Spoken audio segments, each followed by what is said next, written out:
Veronika sa s Daliborom na dostihovej dráhe nestretla náhodou. Oboch totiž priťahujú nielen kriminálne témy, ale aj kone. Pred pretekom boli obaja pokojní, vedomí si svojich možností. Veronika si bola istá svojim víťazstvom, veď ako správnej žene rafinovanosť, ako poraziť mužských súperov, jej nechýba. Mám trošičku trému, lebo tak idem bežať tieto klusácké dosti poprvýkrát. No a dúfam, že vyhrám. Keďže som jediná baba, tak chlapci by mi mohli dať prednosť a nechať ma vyhrať. Palce im držal dokonca aj banán. Pôjdete vy dvaja, táto slečna, otoč to, tak, to je ona, pôjde jazdiť klusákov a tento mladý pán, ktorý má už skúsenosti, áno. A oni vyhrajú, lebo my to vieme, že vyhrajú a my vyhráme tiež.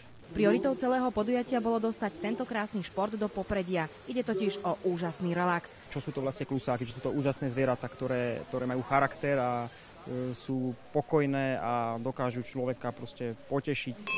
Po prezlačení sa našich kolegov do dresov začal tvrdý súboj. Veronika taktizovala, spočiatku koňa Obíka šetrila a v správnom čase súperom dala silný úder. Vyrazila ako šíp a celé novinárske derby vyhrala. Veronika využila typickú chlapskú vlastnosť, že chlapi sa ženú dopredu a proste dorazila na záverom. Gratulujem. Ja som sa trošku rozkúkávala a potom v cieľovej rovinke som ho trošku poslala dopredu, aby náhodou nevyhral Dalibor.